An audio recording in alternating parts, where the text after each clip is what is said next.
Hello बच्चों। तो how are you? Again welcome back to my channel. Today in this video I am solving some numericals for you which will help you for board exam also. If you practice well, then let's start that one.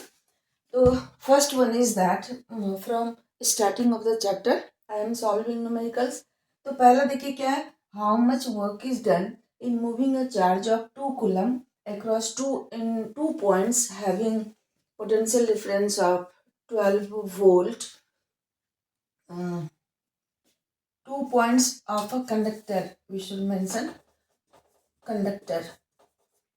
So, how much work is done in moving a charge of 2 coulomb across 2 points of a conductor having potential difference 12 volt?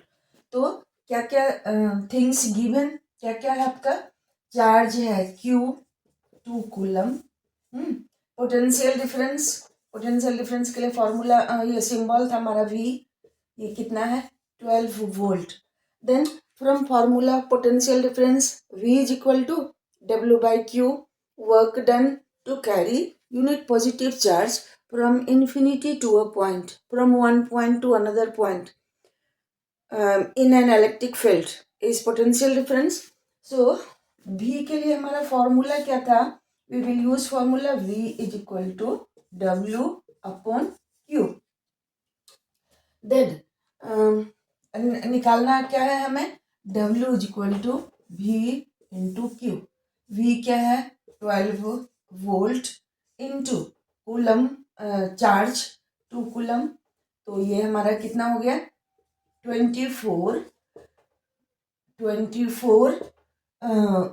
ये volt into coulomb. ये हो जाएगा आपका joule के बराबर. Work done का unit है joule. सो volt into coulomb joule के बराबर हो जाएगा. ये हमारा 24 जूल इसका आंसर हो गया. कैसे होगा? Volt into joule, volt into coulomb. तो वोल्ट के लिए क्या लिखिएगा? जूल पर coulomb into coulomb. Coulomb cancel, joule is left. So इसका ऐसा यूनिट हो गया 24 जूल. आंसर और ऐसा यूनिट जूल.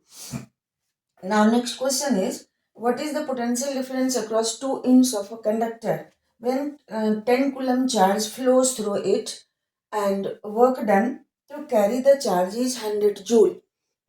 तो क्या दिया, क्या निकालना है आपको? गिवन क्या है? First of all whenever we have to solve any numerical, the things given we should write first. हम लोग को लिख लेना चाहिए क्या क्या दिया हुआ है. तो then work done when 10 coulomb charge, तो चार्ज का वैल्यू हमारा हो गया 10 coulomb. Through it to carry the charge is 100 joule. तो work done is 100 joule. Okay. Now अब हमें निकालना क्या है? पोटेंशियल डिफरेंस का वैल्यू. तो V फॉर्मूला क्या था? V is equal to W upon Q. तो W हो गया 100 जूल बाय Q 10. तो ये हमारा कितना हो गया? 10 volt. Children, so potential difference across two ends of the conductor will be how much? 10 volt. These are the simplest one from this chapter. So let us see the next one. These two are based on same formula पर है. अब हम दूसरे formula पर निकालेंगे. फिर से कुछ न्यूमेरिकल सॉल्व करेंगे बच्चों. तो ऐसा है कि if you remember the formula nicely, you can practice on that formula at least 5 questions, then you will have grip. तो होता क्या है, आप प्रैक्टिस करते नहीं हो, then you need face so much of problem in solving numericals. So let's do that one.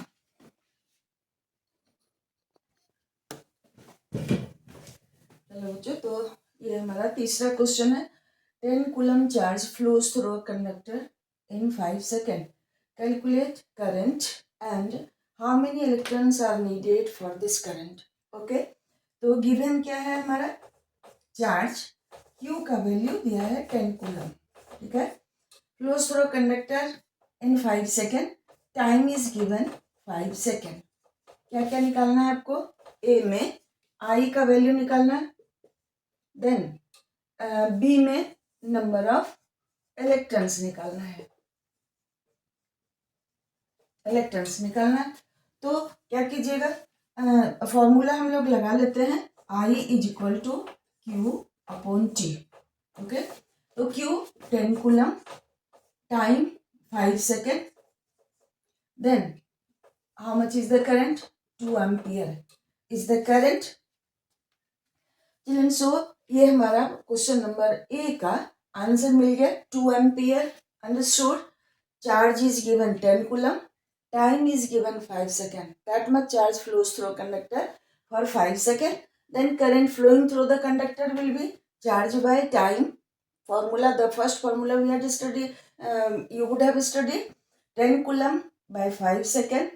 ये हमारा हो गया 2 एम्पियर करंट। नाउ बी के आंसर में आपको क्या करना है, ए है ये है हमारा, बी का क्या निकालना है आपकी, how many electrons are needed for this current. तो 1 एम्पियर करंट के लिए हम लोगों ने क्या पढ़ा था, कितना चाहिए electron, 6.25 into 10 to the power 18 electron चाहिए फॉर 1 एम्पियर करंट। कैसे, 1 ampere is equal to 1 coulomb by 1 second. तो for 1 coulomb charge we need electrons this much. तो 1 कूलम चार्ज के लिए इतना इलेक्ट्रॉन चाहिए हमें।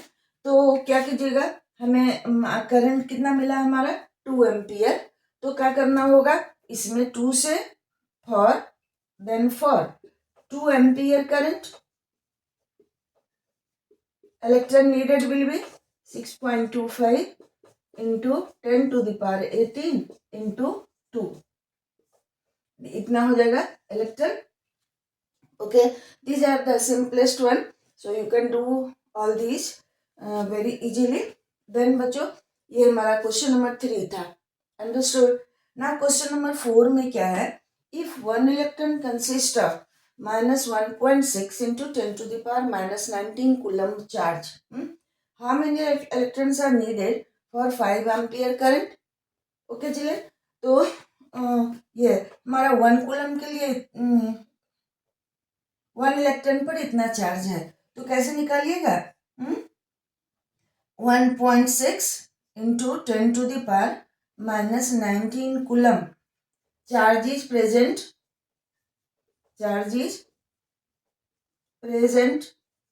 On 1 electron. Okay, so 1 coulomb charge will be present on 1 upon 1.6 into 10 to the power -19 electron. Okay, अब इसको solve कीजिएगा तो you will get 6.25 into 10 to the power 18 electron. This is 18 electron. Okay, तो आपको क्या करना क्या है, how many electrons are needed for 5 ampere current. Then एक 5 एम्पियर करंट के लिए चार्ज कितना होना चाहिए आपको, 5 कूलम पर सेकेंड। ओके, तो 1 इलेक्ट्रॉन में 5 for, over here I am solving, for 1 ampere current, 1 ampere is equal to 1 coulomb by 1 second. So 5 ampere के लिए कितना होना चाहिए, 5 कूलम by 1 सेकेंड। तो 1 कूलम के लिए इतना इलेक्ट्रॉन चाहिए, so for 5 coulomb 5 into this much electron we need for 5 coulomb charge, we need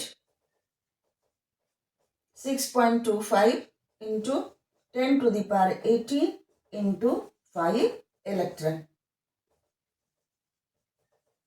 You will multiply this one. Is it?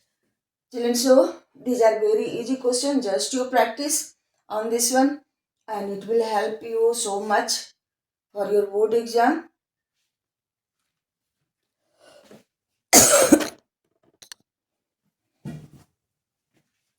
Then children, this is the fifth question.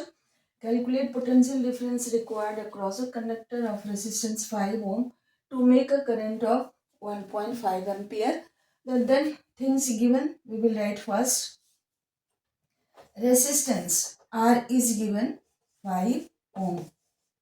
Then and current I is given 1.5 ampere. ठीक, निकालना क्या है? Calculate the potential difference across a conductor. तो are and I दिया हुआ है, निकालना क्या है आपको? वी. तो वी का वैल्यू निकालने के लिए हम लोग कौन सा फॉर्मूला यूज करेंगे? वी के लिए तो हम लोगों ने पढ़ा था ओम्स लॉ से भी फॉर्मूला.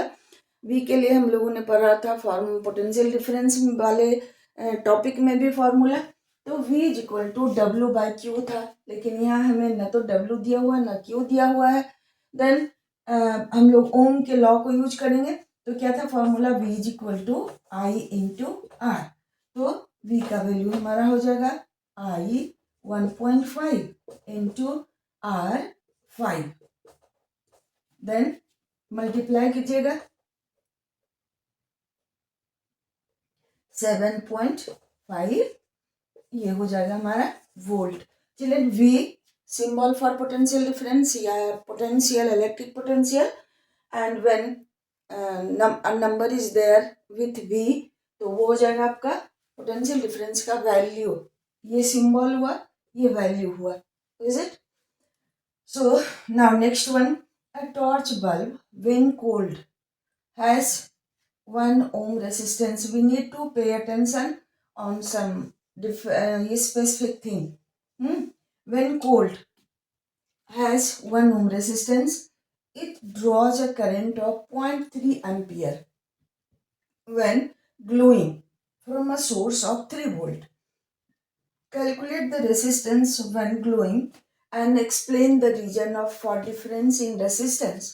बच्चों, तो यहाँ देखिए हम लोगों ने क्या पढ़ा था? If you remember, resistance of a conductor depends upon what? Temperature also. और टेम्परेचर के बढ़ने से रेसिस्टेंस बढ़ता है. हम लोगों ने ये नहीं पढ़ा था कि वो डायरेक्टली प्रोपोर्शनल होता है, बट हम लोगों ने पढ़ा था कि when temperature increases resistance of conductor also increases. तो अकॉर्डिंग टू दैट, जब वो ठंडा है तब कोल्ड है, then its resistance is 1 ohm. But when current flows through it, it is torch bulb है ना, तो then its filament will have some resistance. तो when current will flow, वो थोड़ा उसका टेम्परेचर बढ़ जाएगा. ग्लो करने से, लाइट एमिट होने से वो थोड़ा सा गर्म हो जाएगा, हॉट हो जाएगा. Then what will happen? Its resistance will increase. Okay, so दिया हुआ क्या है हम लोग पहले उसको नोट करते हैं. करंट I का वैल्यू दिया हुआ है आपका 0.3 एम्पियर. ठीक, और V का वैल्यू दिया हुआ है पोटेंशियल डिफरेंस 3 वोल्ट दिया हुआ है. Then calculate the resistance. Again I और V दिया हुआ है. चलें, तो हम लोग निकाल लेंगे R is equal to V by I formula से. ओम्स लॉ के जो फार्मूला हम लोगों ने पढ़ा था उससे R is equal to V by I निकाल लेते हैं. तो फिर हमारा R कितना हो गया? V 3 volt and I 0.3 ampere. ठीक है, अब इसको डिवाइड कीजिएगा. We will get how much? Decimal को हटा के यहाँ 10 लिखते हैं. Decimal is removed. बच गया आपका कितना? 10 एम्पियर करंट फ्लो करेगा. देन ठीक है, सॉरी 10 ओम नॉट एम्पियर, ये 10 ओम रेसिस्टेंस होगा बच्चों. तो ये हमारा हो गया क्या? रेसिस्टेंस जब कोल्ड था bulb, then it's resistance was 1 ohm. When it glows, इसका टेम्परेचर बढ़ गया, then it becomes warm, hot, and इसका रेसिस्टेंस भी बढ़ गया. तो बाय दैट वे चिल्ड्रन, इस तरह के क्वेश्चंस में हमें ध्यान देना होगा, समझना होगा. Only then we can do it properly. आप हड़बड़ी में पढ़ोगे, हड़बड़ होके पढ़ोगे क्वेश्चन को. If you skip these sentences, these things, then your solution won't be correct. So we need to pay attention on the language of the question, then we need to solve. Okay, now let's do next questions.